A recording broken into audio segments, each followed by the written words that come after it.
Hello, everybody, and welcome back once again to Goonies World. I am Meanie, also known as Ryan, and I am joined by Johnny Farrow, also known as Sean. Hey, hey, hey. As well as, once again, the good Dr. H, also known as Zach. Yeah. And last but not least, Goonie, also known as Colin. Yes, hello there. And we're going to be clowning around some, I suspect. Yeah, I think that's safe to expect. So we had, last time, you had discovered three archaeologists. One was Stump, who had gone native. Then you found two others that were dead. You found Dr. Winston Potts. He was beheaded, and then you found Sir Mortimer Wanker in the cave. He was a skeleton, so something might have ate him. And so now you guys are going east on that trail, and with all the walking that you had done since you got on the island, and especially this length of the trail, it has started to get dark, but there's still light out. And we stopped last time where you had heard a male voice, English voice, saying, "Help! Help me!" And that is coming to your guys' right side, kind of off into the woods, off of the trail. And would you like to go investigate? Honkers, away! Honk! We'll head over that way. Oh, yes, and you have the dunce bird with you as well. Yep. Which I think we're just, he's probably going to refer to as honkers from here on out until something better comes along, so. Yes. All right, so do you all go?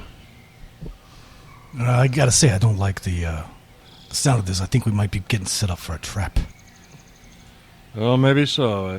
I guess we better do what we gotta do. We've already lost so many of them. We should save this one before he gets equally killed by some sort of weird clown monster.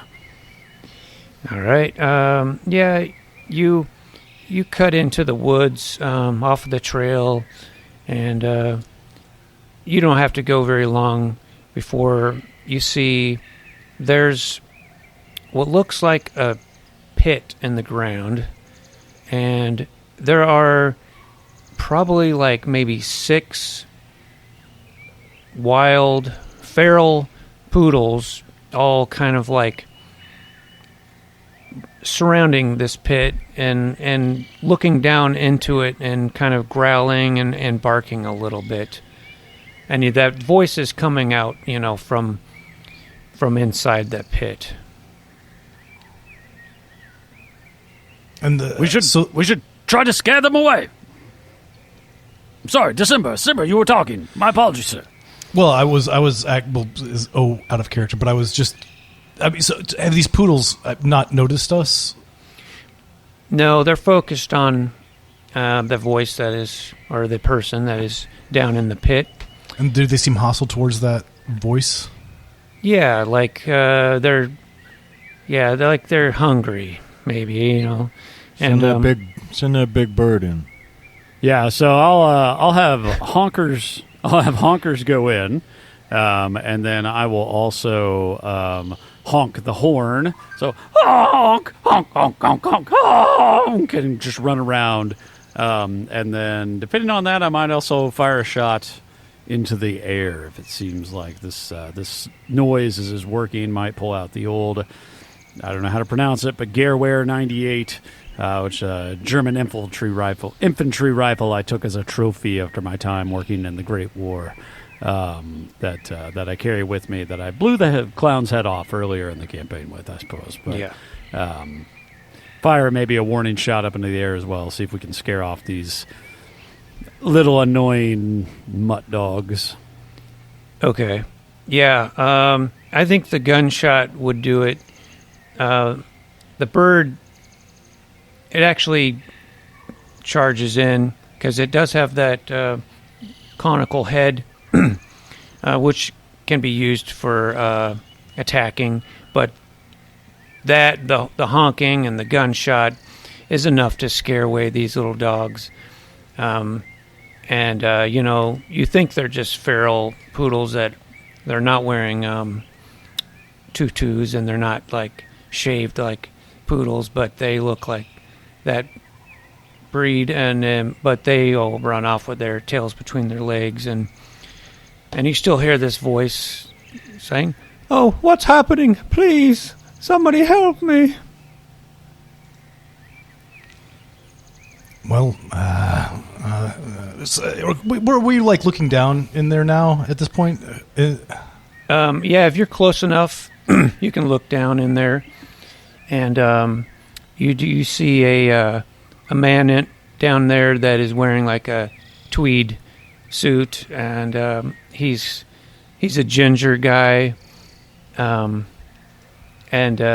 once you guys stick your heads, over the rim, looking down, you see he's in actually it's a ball pit. It's got all these balls in it, but they're not plastic. They're just like bark balls with that are dyed different colors. And he's like stuck at the bottom of that. And he sees you guys probably sticking your heads down there, and he says, "Oh, thank God. Please, somebody get me up out of here. I've been trapped for days." Sir, you're covered in wood and balls. Yes, How did this happen?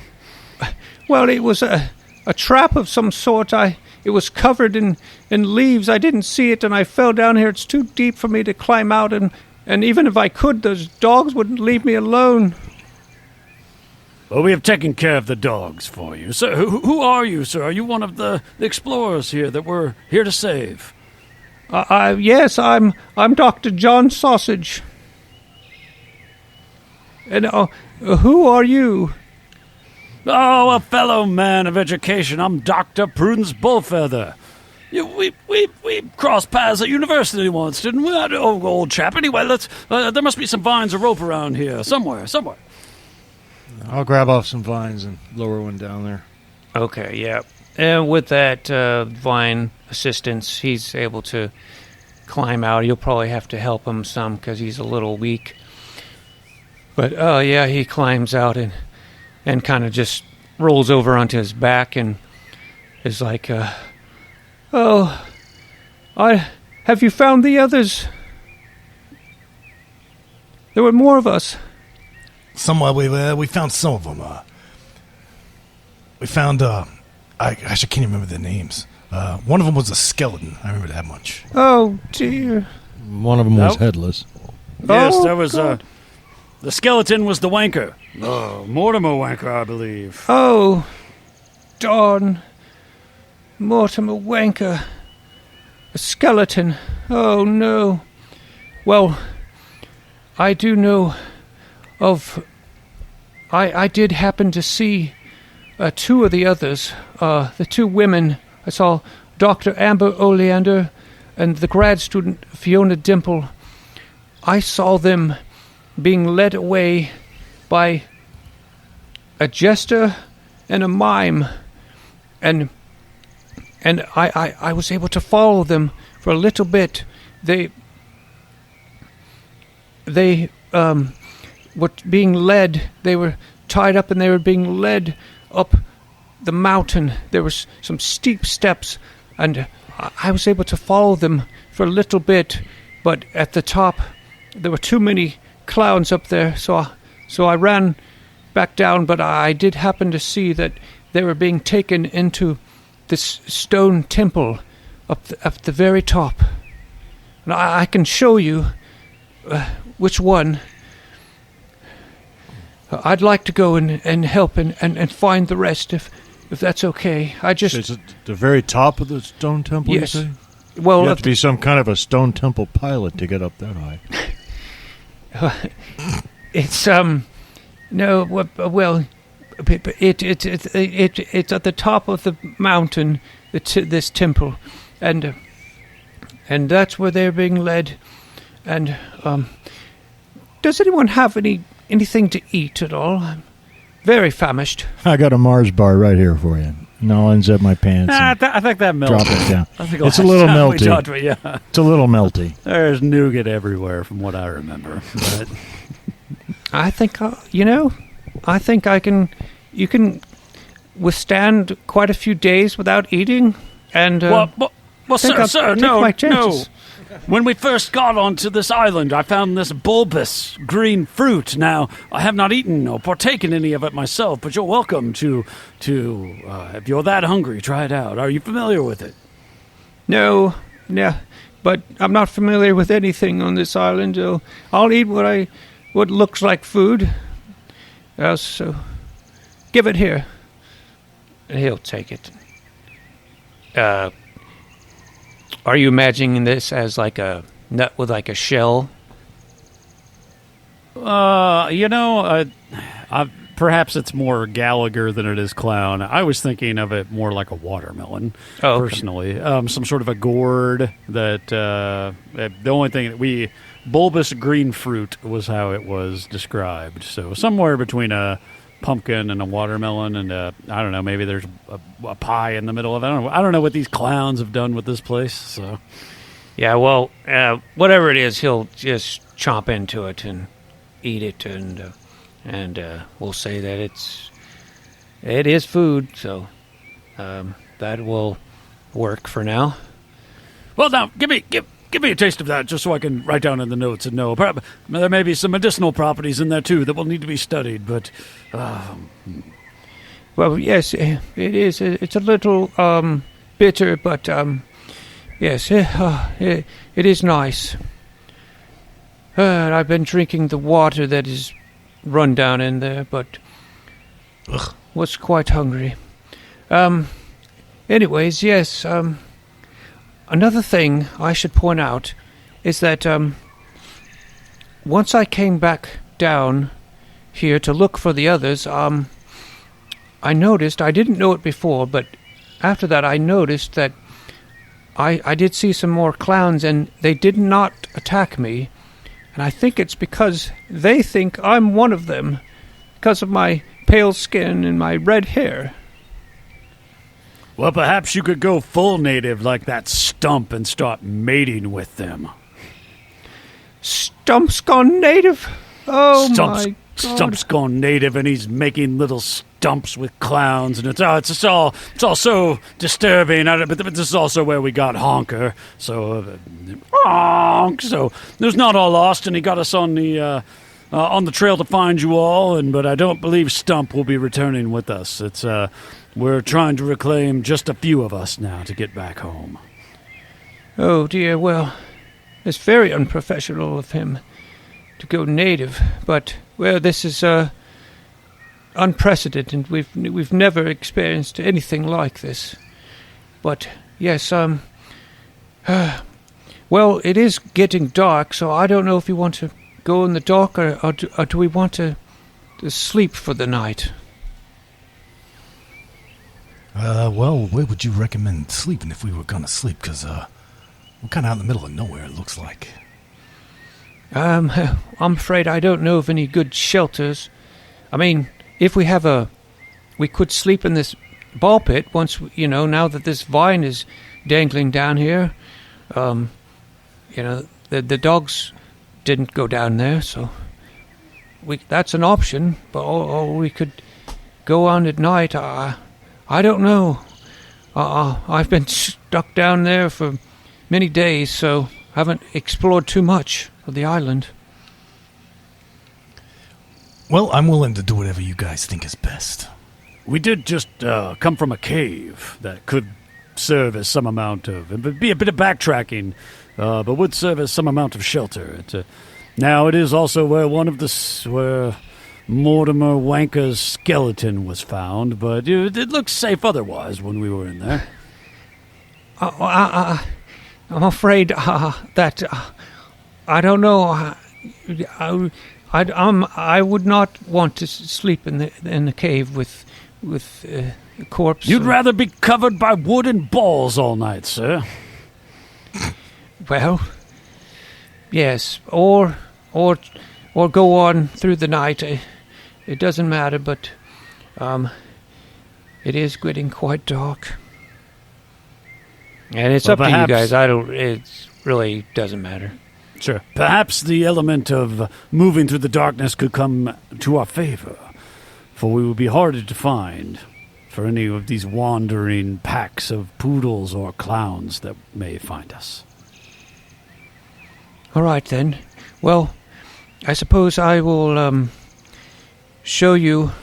Rex, you're being quite quiet over there, sir. Good sir, this seems to be right up your alley of mercenary, one who's been on many adventures like this before. What would you say? I'd say move through the night. There's an element of surprise. Very well, then.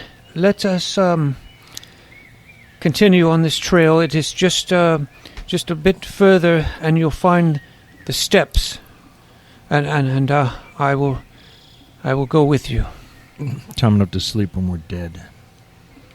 All right, so you move back onto the trail, and you continue going east, and then after a while, because on your left side is where the base of this mountain is, and you find these steep steps that are just carved right out of the bedrock, and they're just going like really far up this mountain, and kind of covered in vegetation and cracking a little, but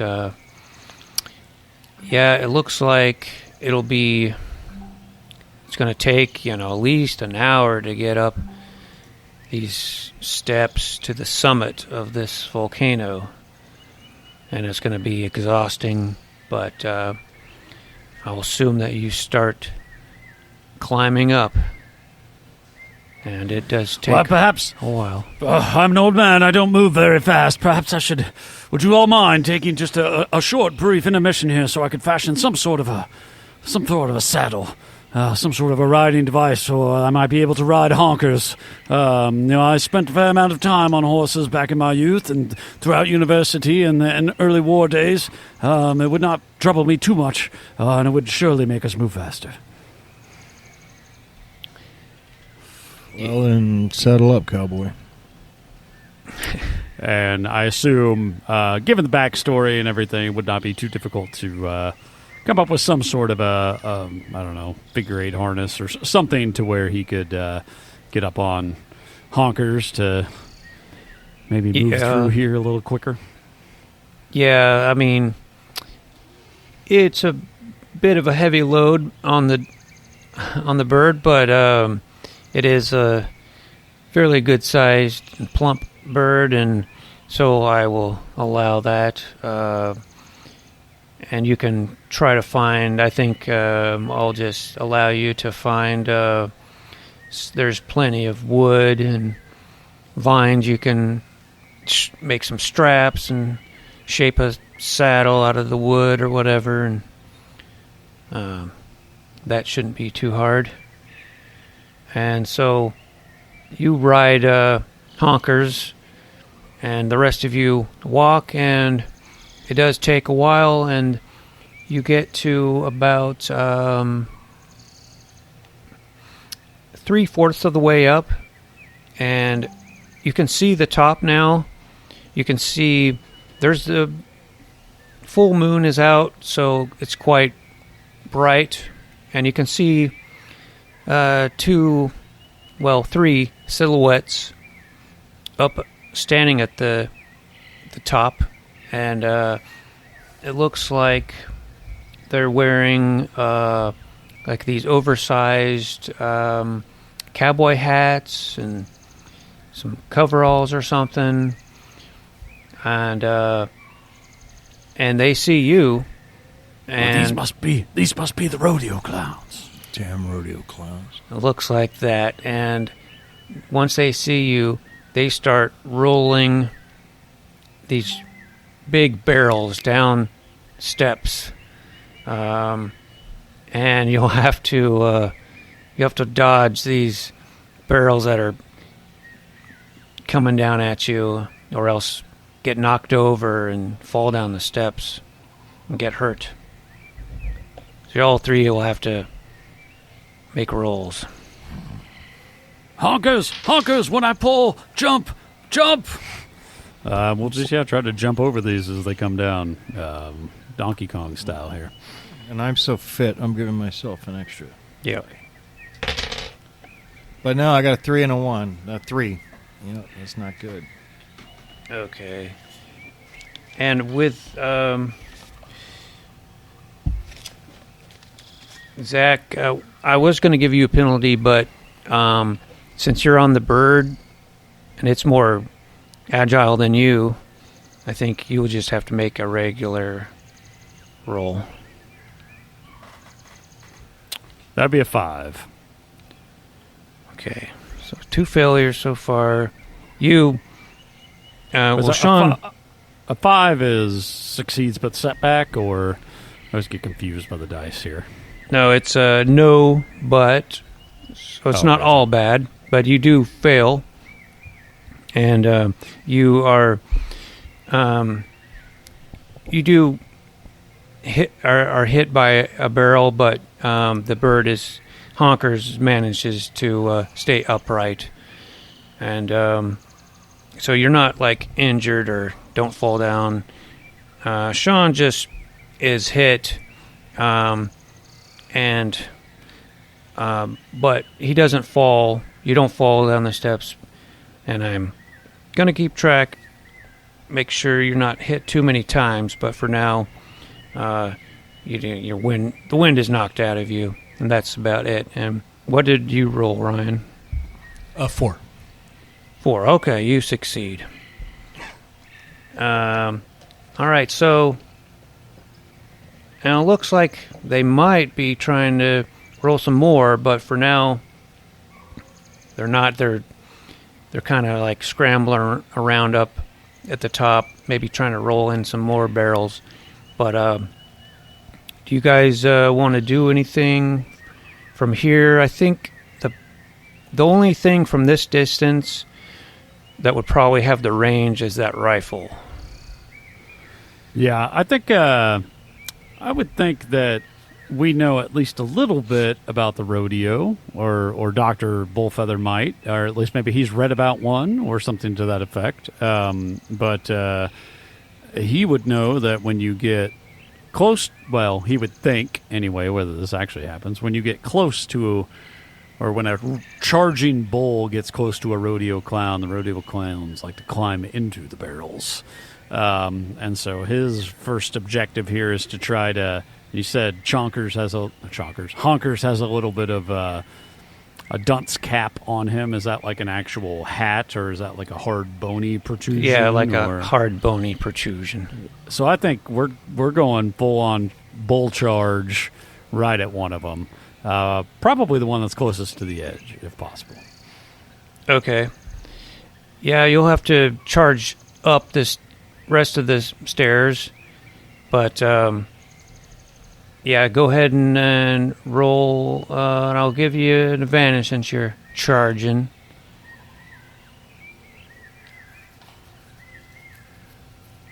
A 2 and a 3. Okay, the 2 would be a success, but we'll say the bird just plows into this one that was the closest and pierces him, and he falls over. But the bird at the same time, you kind of fall off of the bird. Yeah, like the harness breaks or something, and I end up tumbling off. That's what I was thinking as well. Yeah. So with that piercing, that clown is pretty much out of the fight. But you've got two others up here now, and I don't know if anyone else wants to try something. I'll throw a rock at one. I know I got guns, but why go straight for the guns? Well, I think you're far enough. The way I was picturing is because even your guns, except for that rifle, that was the only one that. Okay. So you'd have to get closer. I guess I'll start getting closer. Okay. And if you're okay, and what do you want to do, Ryan?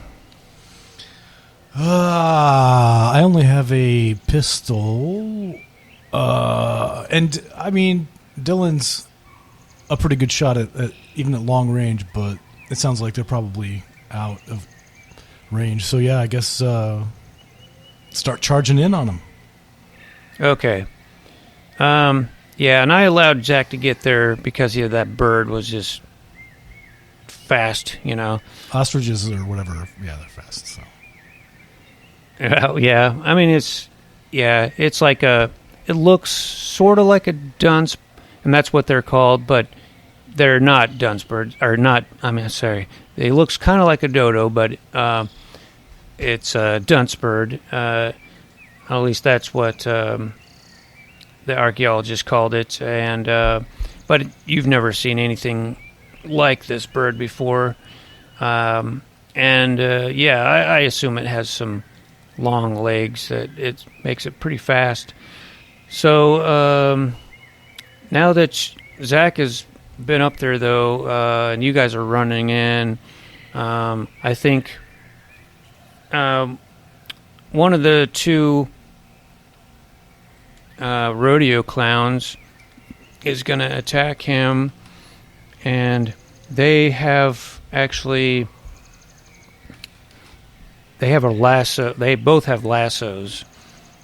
Yeah, and so he's going to try to lasso you unless you are able to do something to get out of that.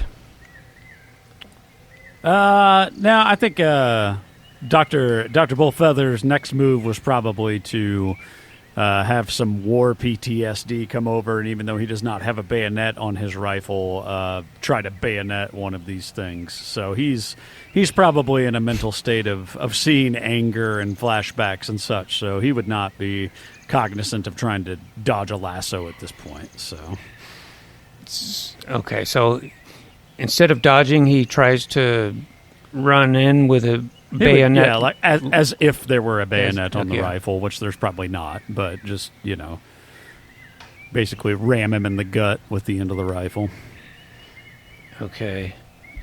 But obviously opening himself up quite nicely to be rodeoed. Well, yeah, since you're not even going to dodge, you are going to be lassoed, and you have the temporary condition of immobilized, I guess, for now. And so the other one's not going to do anything now that you're lassoed, although he is, I guess, going to try to roll a barrel down, but he's still moving it into position. And so I think you guys will arrive before that, and you can do something now. I'll hit the one who's trying to get the barrel in position in the face with the butt of the shotgun I found.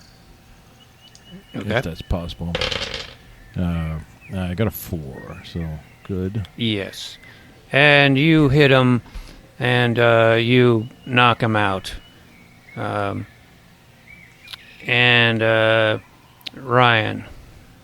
Well, I've got a gun. I'm going to use it. I'm going to try to shoot one of them. Okay. And there's basically just one to shoot, and you can go for it. So one die plus an extra one because I have the gun? Yes. Yep. Is that how that works? That's what I thought. Okay. Ooh, 6. Okay, yeah. You shoot a hole clean through its head and splatter its brains everywhere.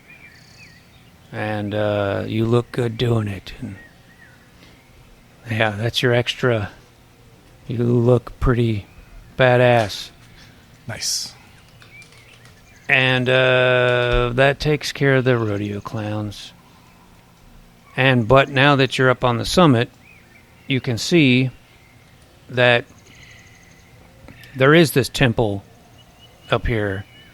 Maybe only like 30, 40 feet in front of you. There's it looks like a circus tent, but it's made out of these huge megalithic blocks of basalt. And there's a triangular door, open doorway to the entrance into this temple, and it's a temple because Dr. John Sausage says, "Yes, that's where I saw them taking the females into there." And you were told that there's 2 temples on the top of this. It was in the Grimaldi's travelogue. There was 2 temples. There's a temple of the clown god and the temple of the sacred flower. And the one that this temple of the sacred flower, you were told, in order to enter that, you need to have something called the clown jewel. But you think maybe this is the temple of the clown god because it's looks like it's completely open, and you don't see any other clowns around. Well, now, honkers, come back over here and gather up some of this rope here and tie this harness back on. I was working with binds before, and they certainly broke, and perhaps I take a few minutes, and I'll make my saddle a little bit better here and get back on, and that's much more secure now. That feels much more like an actual horse.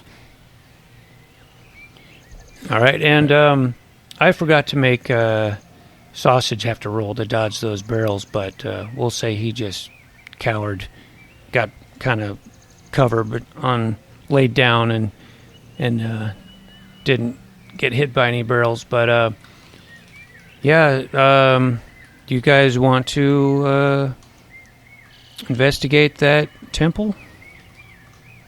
Mm-hmm. Oh, by the way, you can take, I don't know if you want it or need it, but they do have lassos, and actually one of them has a broom as well. I think I'd take a hat as well. You said that like cowboy hats on, right? Yeah, it's a big, oversized one, though. Yeah, that's fine. I think it's going to, I'm already riding a weird bird with a makeshift saddle. I might as well have a nice hat to go with that. Just, just in case. It's dark now, but tomorrow might be sunny. So, Okay. Yeah. Well, you get to the door. Do you want to look in the door, or do you just want to walk in?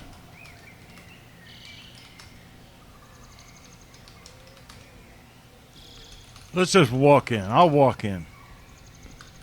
We're following your lead, Rex. This is your kind of thing. Well, you step in, and there's a big open area inside this temple.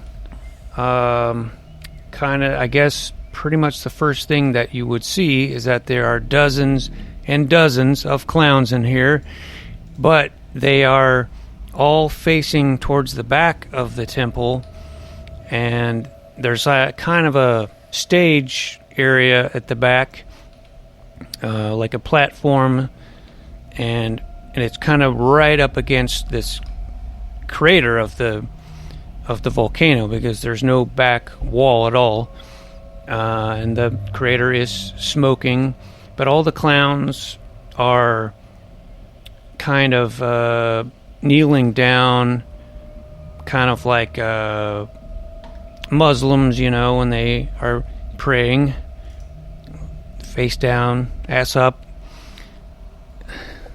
And they are appear to be, in some kind of trance, maybe.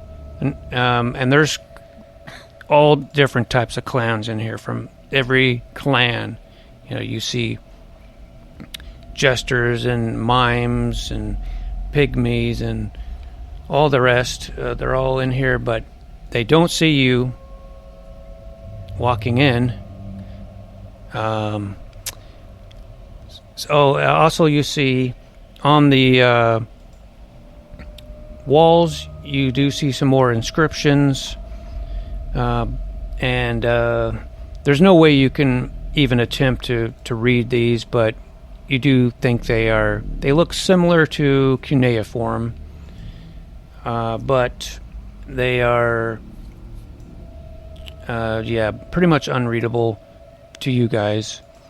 And then the only thing else in here is off to the left on the back, like just next to this stage area, is another room, kind of a square room with a open doorway. And are you going to try to, because you're at the, just right in the entrance is where I pictured you coming in, I don't know if you wanted to keep walking. You'll probably have to make some rolls, even though they are not paying attention. I will have to have you guys roll. If you want to, the only thing, like I said, is that back room. You don't see those women in this main area. And are they worshiping like a wall that has writing on it, or they're worshiping like a figure, or they're just praying in general, or? Yeah, there's nobody else in here. I mean, you get the sense that they're waiting, perhaps. I mean, there's a stage, but there's nobody on the stage. So they're not worshiping anything or anybody that you can see at this time.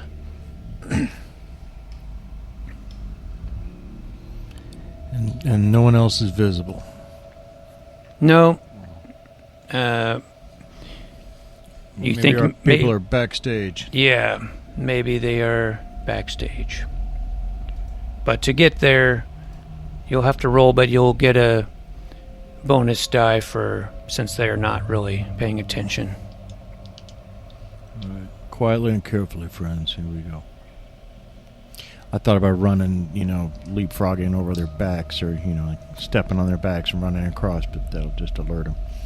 Yeah, I mean, I should point out there is space to, walk beside them.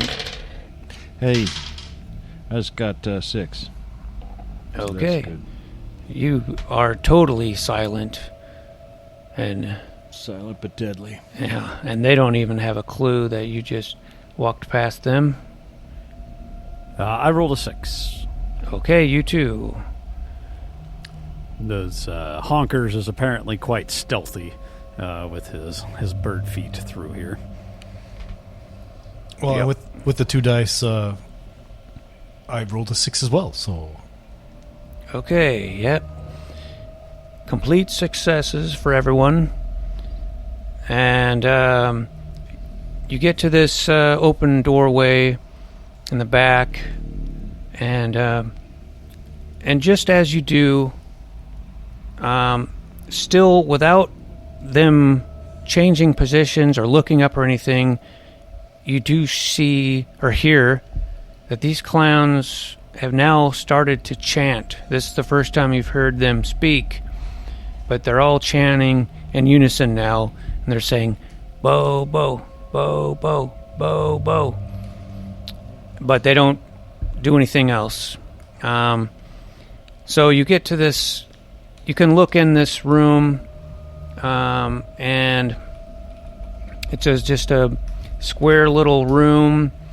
You probably are not going to have too much time to see too much because what you do see is there's 3 clowns in here.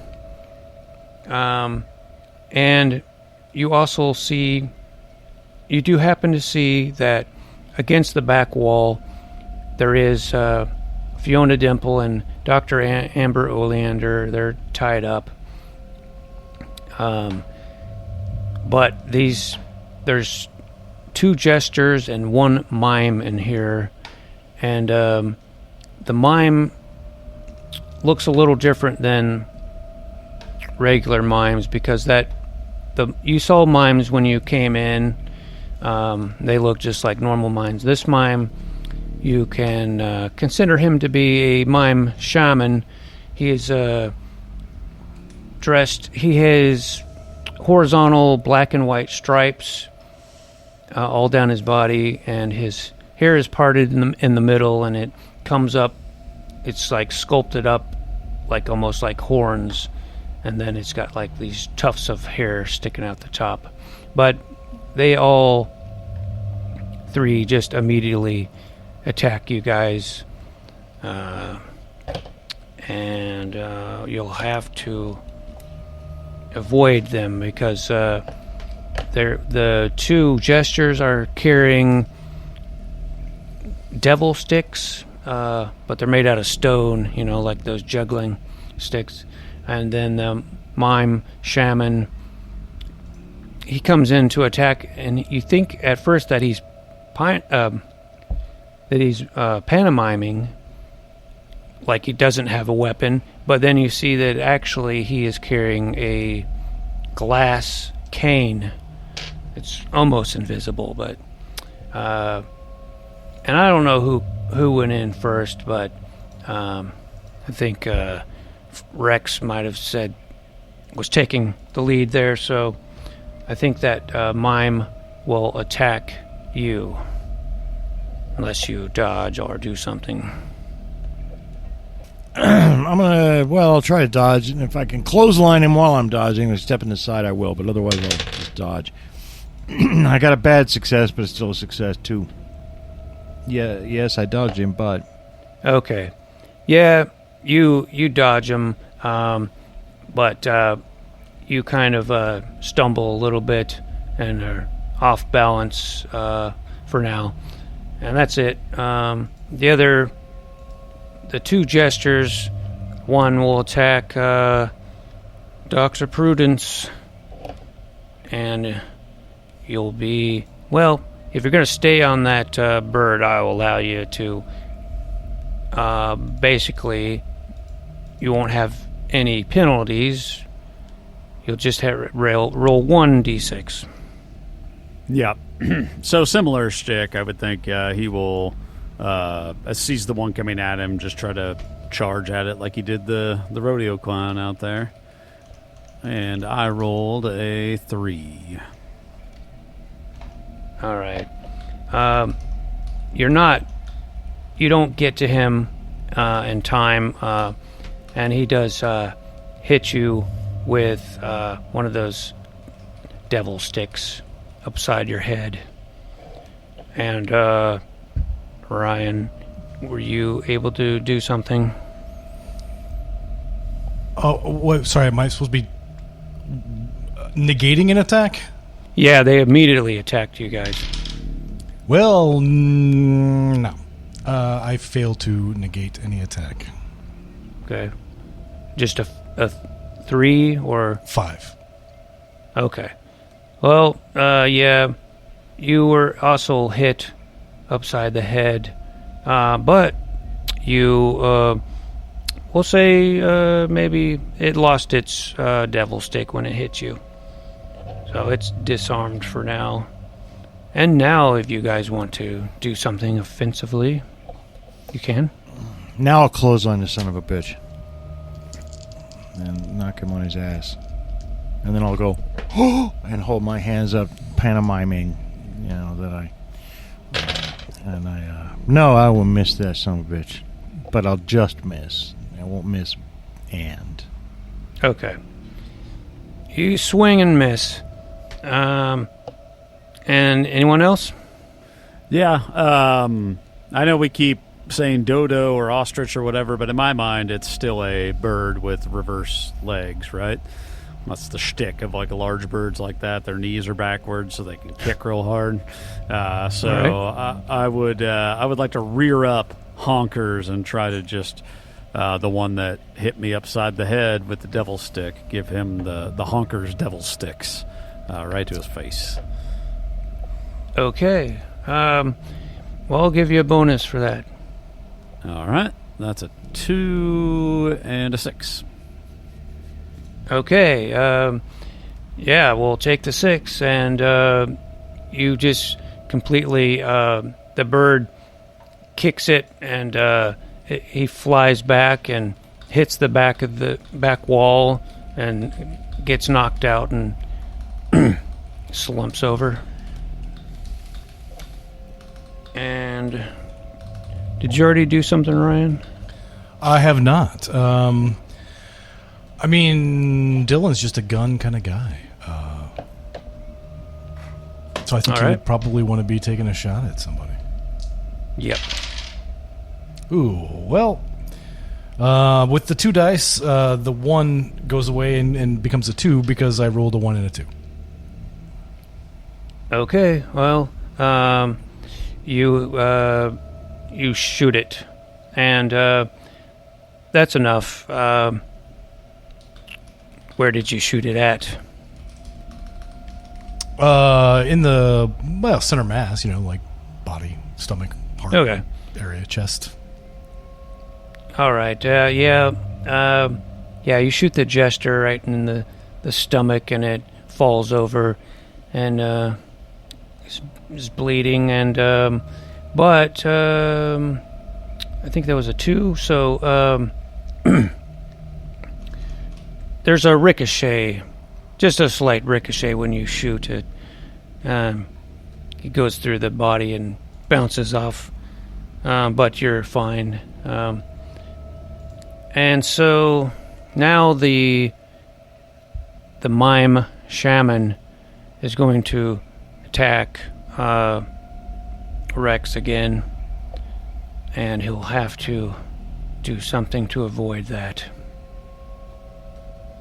It's swinging its glass cane at you. At who? At you. That's what I thought. Okay, yeah. I'm avoiding an attack this time. Yep. I'm gonna duck. I don't duck. I get hit. Okay. So he was going low instead of high that time, and it just Yeah, it just didn't work out. Okay, you take another hit, and I'm gonna have to say that you are you're injured. Oh no, I have a condition. Okay. Yeah, and so I mean this mime is the only one that is still up. So if anyone can hurt it, we can take care of it. Yeah, I'll charge. Good doctor will charge over there and try and just whack him right on the head with the butt of the rifle. Kind of a charge through. All right, go ahead and roll. That's a 6 to start with, so I don't well, really that's- need to roll again. Okay, yeah. So you're gonna hit it with the butt of the gun? Yeah, like basically joust it, but as I'm going through, kind of hit it with the butt of the rifle as I joust past. Okay, yeah, you hit it right in the jaw, and it twirls him all around, and he falls down unconscious. And Nice job, Doc. yeah, you took care of these clowns in here, and so while this was going on, you still hear this chanting, but nothing else is going on. And now that the combat is stopped, you can see that in this room there's also these 2 big boxes sitting in the room. They're just stone boxes with. There's one, like if you were looking at it from the entrance, there's one on the left and one on the right, and they both have these stone cranks sticking out of the sides of them. And there's also on the left side of the room towards the back, appears to be some kind of hole in the wall, like a tunnel. And then on the right side, there is a doorway that leads out onto that stage. And of course, there's the 2 tied up women in here. Danner, let me take a look at that. What this Smarts is like hell. a nasty contusion.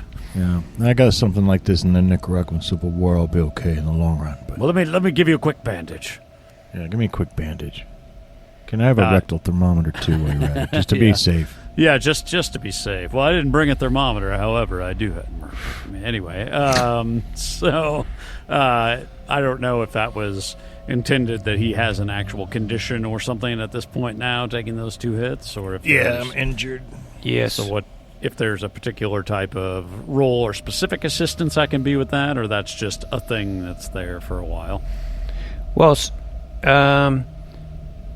yeah, since you do have that surgical kit, I will allow you to spend some time to get him fixed up to where he can get rid of that condition. I saw much worse in the war, Tanner. You're fairly lucky here. Let me get in there with this and a little tight. This you'll feel a little pinch here, and let me reset that for you. And good to go. Yes. All right.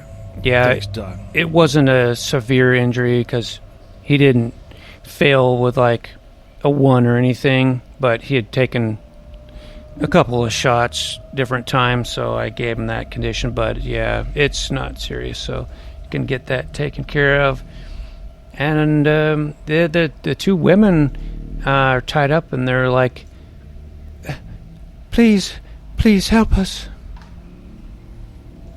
You guys look like the cover of the last Weird Tales magazine I saw. There's always some chick tied up, hanging over a pit of crocodiles. This is a pulp adventure, so yep. All right, let's go help these ladies, get them untied. Yeah, you can definitely untie them. And one of them is younger with like short blonde hair, and she says, I'm Fiona Dimple. I'm just a grad student. I should never have come here. And then you see, the other one is older with brown hair, and she shakes all your hands and says, I'm Dr. Amber Oleander, and well, thank you for the rescue. It's been quite an ordeal. And while this has been going on, of course, Dr. John Sausage, he was just cowering, and now that you've taken care of all the clowns in this room, he says, oh, they found you thanks to me. I led them right to you. And now I suppose we should get out of here, but what are those boxes, I wonder? What could they be? Let's crack them open and find out. Yeah. Be careful, though. It could be traps or something. You never know. Well, I guess I better do this. You guys stand back. Well, they had these 2 cranks. One on each. So, you can assume you're going to have to turn the crank. Yeah, okay.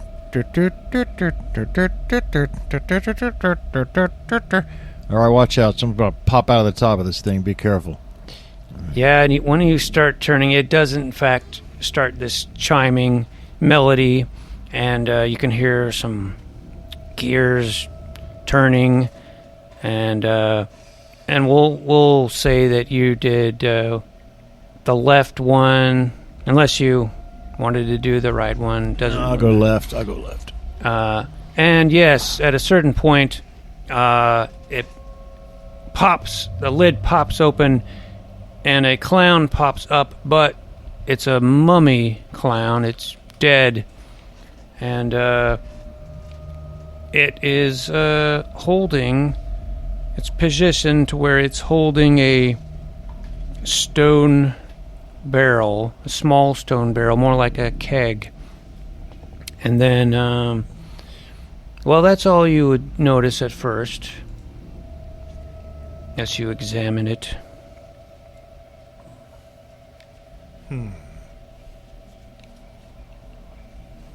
Well, someone smarter than me figured this out. I was never one for the sauce, but I suppose I could take a quick look at it. Now, when you get closer, you see that, yeah, it's just a stone barrel. It's got a little cork in it, little plug.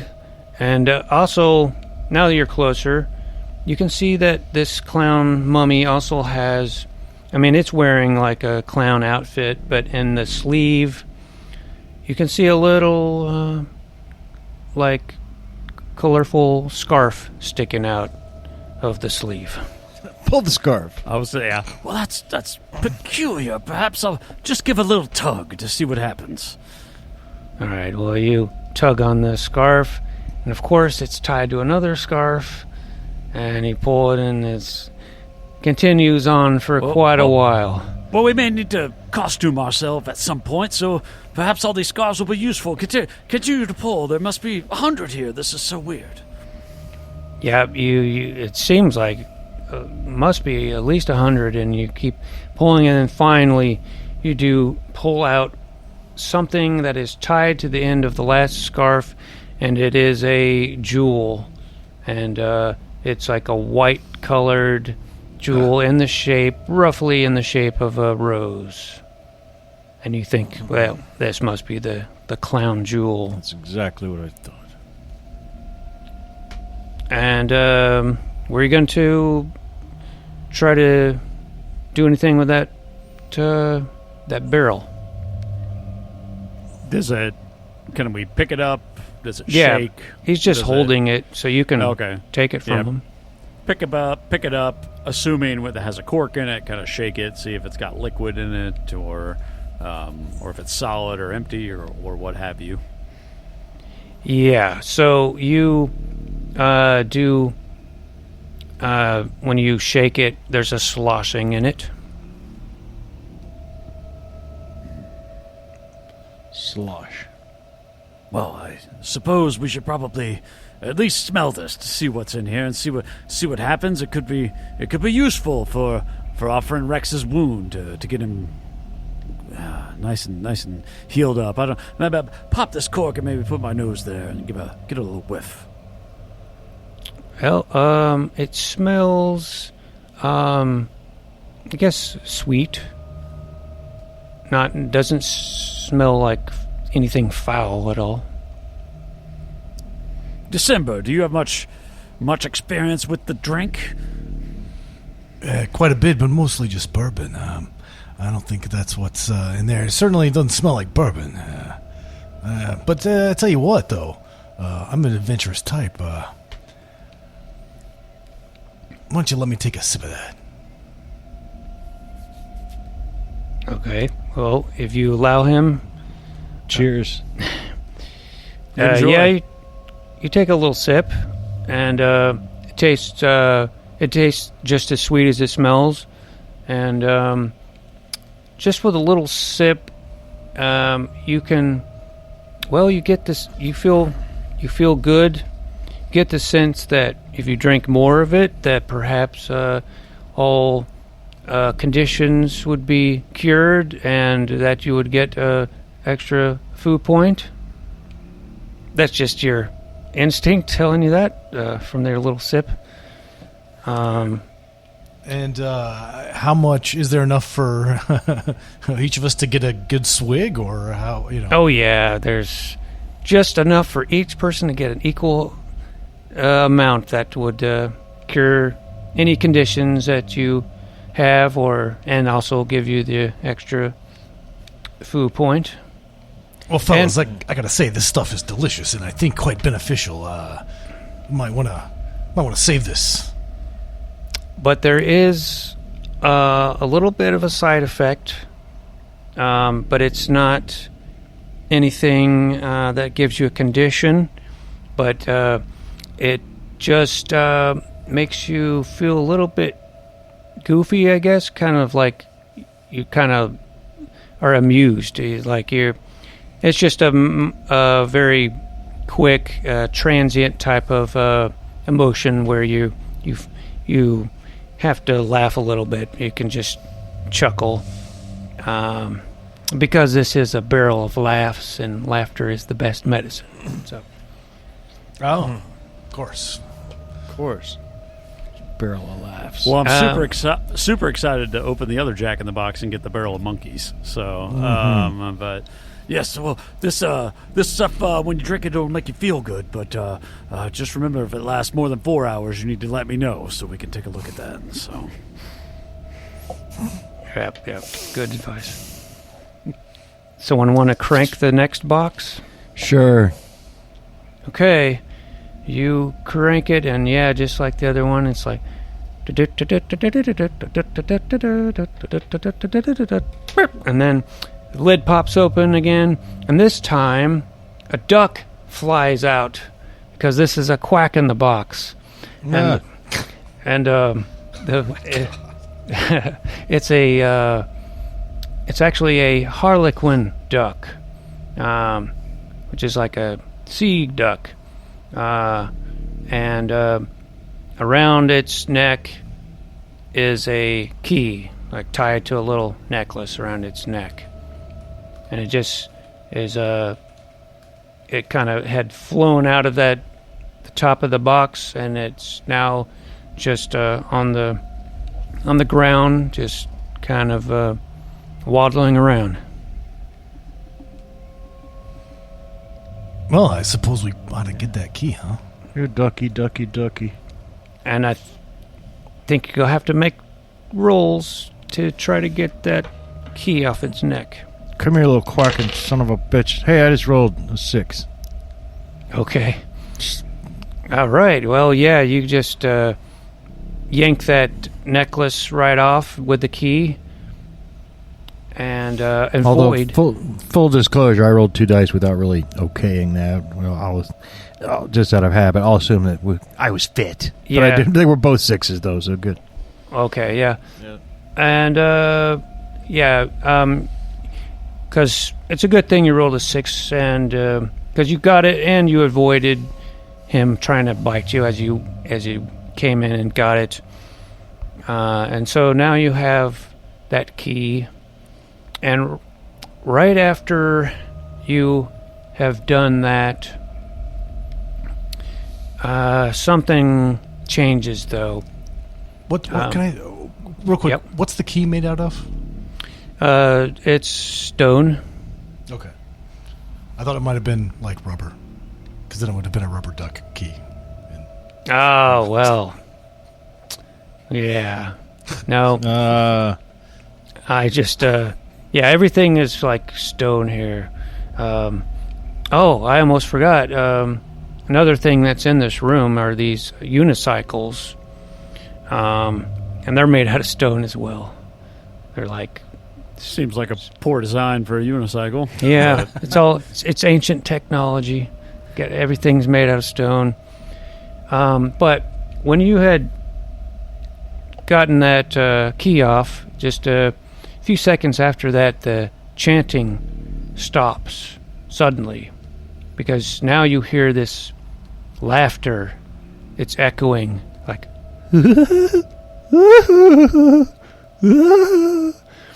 it's echoing out of that crater, and you can kind of see right through, because there's that door on the right side that goes onto that stage, and you can see the stage and the crater and you can see some white gloved hands kind of perch on the rim of this crater, and you see this giant clown start to rise up out of the crater, and he stands up on the crater, or on the stage, and it is a giant clown, and he's pale white, and he looks like he's on stilts, but it's just his legs, and he's got a pointy hat with a poof ball at the top, a wiry mane of rainbow hair, slit pupils, a big red nose, black lips, sharp pronounced canines, elongated feet, and he's completely naked and has a comically long dong with a red bulbous tip. And and it's also like bouncing around, like it's very springy. And then this must be Bobo, the clown god. And he's up on the stage now. All the clowns are now standing up, and they're all like alert now. And there's a bunch of commotion, and the clown is looking around like he's expecting some sacrifices. The sacrifices were not let out onto that stage, and then he turns towards into that room to where you guys are. He's too big to go through that door, but he puts his face right up against it, and he's really mad. And the other clowns in the big room, they all kind of figure out what's going on here, and they start charging towards that room, and you're pretty much the only way out of the room that you're in, unless you want to fight dozens of clowns or a clown god, is to escape through the tunnel on the left. Let's go! Into the trash compactor we go. Yeah, Into the garbage chute, flyboy. you could fight them, but I would not advise it. So, I think you guys run into the tunnel, and everyone, with you. And once you get into that, it's dark, but you have light sources, and it has a slope, and it looks like it's going to be going all the way down the mountain. But you can hear some clowns behind you, running after you.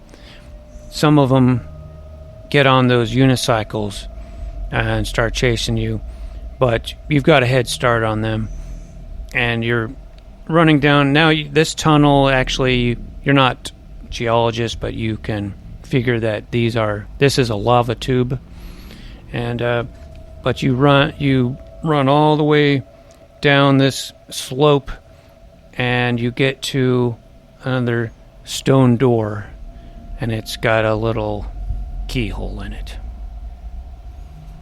Well, good thing we got a key, huh? Mm-hmm. Yes, very convenient for you. You have a key.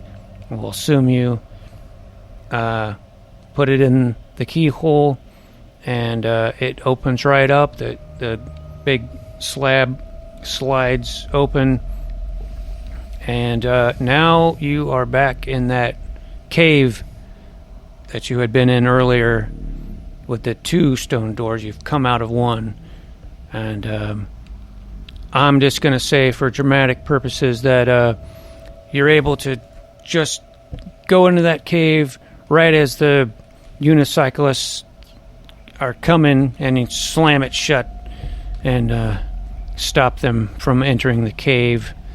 And we'll just go ahead and leave it there. Everyone's now in the cave, safe, and you still got that other door that was right next to it. You can go in next session. Okay. All right.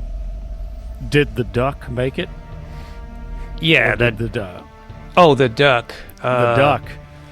No, I didn't picture the duck actually following you. All right. Well, no dinner for us tonight, boys. Damn. I want a duck l'orange. Hey everyone, if you like this podcast, consider leaving us a good rating and/or review, and subscribe to us wherever you can. We've got a YouTube channel and a Discord server, as well as merchandise available at TeePublic. Find our website at GooniesWorldPodcast.com. Email us at GooniesWorldPodcast@gmail.com. You can find all those links and more at Linktree/GooniesWorld. Thanks for listening.